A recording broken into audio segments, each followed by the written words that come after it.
Last week, President Donald Trump engineered the impossible: peace in the Middle East. They're all tired of fighting, and this really gives the whole Middle East. This is beyond Gaza. Gaza is very important, but this is beyond Gaza. This is peace in the Middle East, and it is a beautiful thing. You know, it's a term that you and I have been hearing since we were very young, right? And now we have a chance of really having that. This is nothing less than a triumph. The Middle East has been the cockpit of forever imperial wars for centuries. In response, the globalists are working to destabilize the U.S. economy and blow up the coalition which brought Trump to the White House. Canada's Mark Carney is the man chosen to perfect their plan. In an anti-Trump strategy piece on Thursday, The Economist says that Trump's tariffs and immigration policies are doomed to cause political and economic pain. Quote, "The pain from trade and immigration restrictions cannot be postponed forever." While that's something of a fantasy, since the tariffs haven't created anything like that to date, they go on to say that Mark Carney is building a free trade bloc composed of Canada, the EU, and Asia to isolate and outmaneuver Trump. I'm Barbara Boyd, and I've been documenting the evil of the modern British Empire for decades.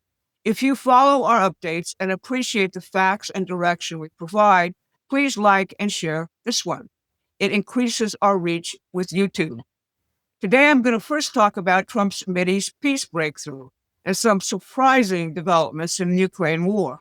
Then we'll cover the empire's panicked response. They are attempting to derail Trump's modern industrial revolution through financial warfare and by instigating separatist violence against the federal government. First, Trump's peace breakthrough.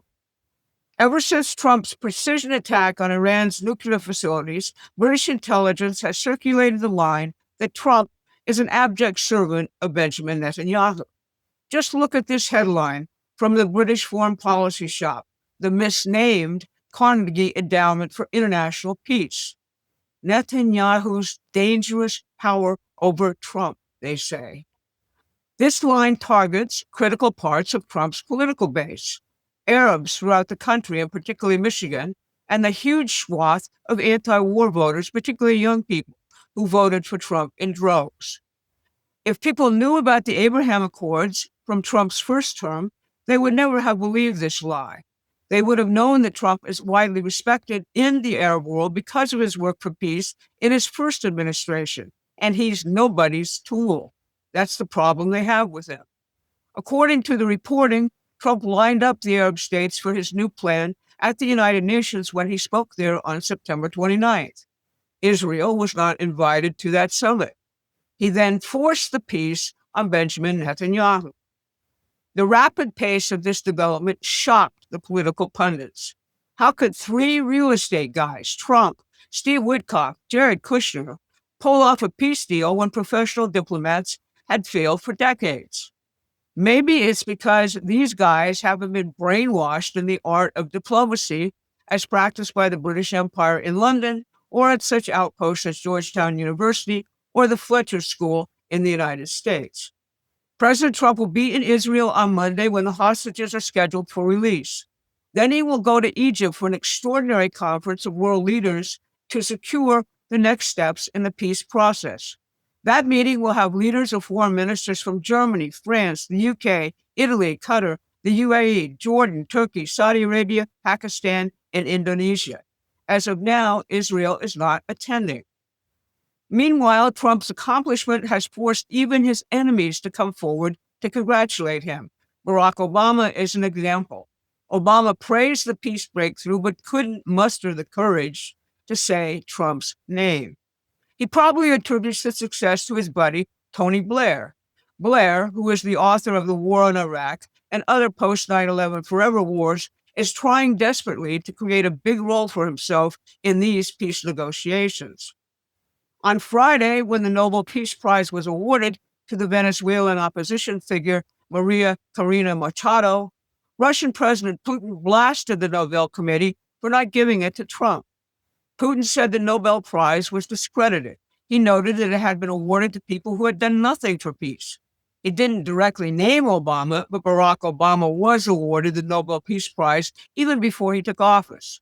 Putin said that Trump is truly doing a lot to, quote, resolve complex crises that have dragged on for years, even decades.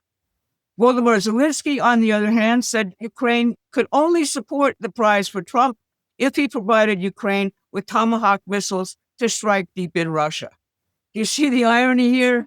Missiles for peace. There could not be a more perfect demonstration as to why the Ukraine war drags on. But in another surprise on the peace front, First Lady Melania Trump announced Friday that she has been working directly with Vladimir Putin to reunite Ukrainian children with their families. The lie that Russia deliberately kidnapped Ukrainian children has been a staple of Ukraine's propaganda campaigns for months. Here at Promethean Action, we pride ourselves in exposing the real drivers of events. We need you to join our community now. We promise you will be armed with a knowledge of history, philosophy, and classical culture through which we can win this battle for our nation. Please become a paying subscriber to our newsletter. The link is in the description. Now for Mark Carney and Canada.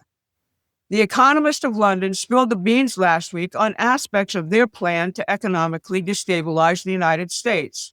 And they took great pains to say that Prime Minister Mark Carney of Canada has the antidote to Trump, namely a new free trading bloc which will freeze the United States out, possibly aligning that free trading bloc with China. Our viewers know that Carney is the world's preeminent central banker, who now rules the Dominion of Canada. Due to his experience directing both the Bank of England and the Bank of Canada, Carney has contacts which run deep inside the modern British financial empire and includes China and the BRICS nations. In 2019, at Jackson Hole, Carney proposed that all government spending decisions be taken away from elected officials and handed to central banks. The same Jackson Hole meeting featured elaborate discussions of a digital currency in line with a total surveillance state. Poll after poll in the United States shows that inflation and the high cost of living remains the most critical issue to all voters. Trump inherited inflation from the wreckage of the Biden administration and the Federal Reserve. He is crafting policies in housing, in farming, in healthcare, in energy to directly address those costs. But rebuilding the economy from the ground up takes time. The globalists plan to enforce a total media blackout on Trump's economic measures in order to blame inflation on Trump's tariffs. On the ground in Michigan and Texas, we are already seeing major campaigns by the Chamber of Commerce and Americans for Prosperity to do just that. Those two groups have opposed Trump's tariffs throughout. On Friday, China announced they were embargoing all rare earths. These are essential for computing, defense, cars, and many other aspects of modern industry. The announcement was seen by most as a negotiating tactic, but it potentially sets off a trade war, which is consistent with Mark Carney's chaos and confusion planning.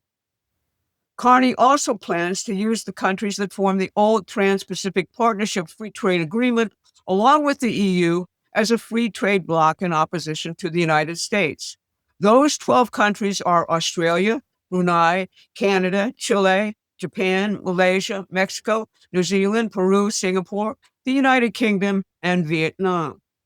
Meanwhile, governors in California, Oregon, Illinois are challenging Trump's deportations in increasingly violent clashes and riots, which they are provoking. Their actions amount to a neo-Confederate assault on the national government. In Washington, the government remains shut down. According to Republicans, Democrats will not enter serious negotiations until their planned No King's Day anti-Trump march on Washington on October 18th. Trump is fighting back hard. This week, he held a briefing on Antifa and other anarchist and violence-prone groups and their terror attacks, mostly in states and cities controlled by Democrats. He is targeting their funders for prosecution and loss of any tax-exempt status. Tish James, the New York Attorney General and lawfare queen, was indicted this week. It's anticipated that warmonger John Bolton will be indicted next week. The huge problem these guys have in attempting to destroy us is the awakened American population. Our biggest vulnerability is that people don't fully comprehend what Trump is doing with the economy, what his American system economics represents. He needs help in conveying American system economics broadly in the population. That's a vulnerability Promethean Action exists to eliminate. But we can't expand our coverage or our classes, which we need to do urgently now, without your financial help. Please contribute as much as you can today. I'll see you again on Monday. Thanks for watching. Please take a moment and subscribe to our free newsletter at prometheanaction.com.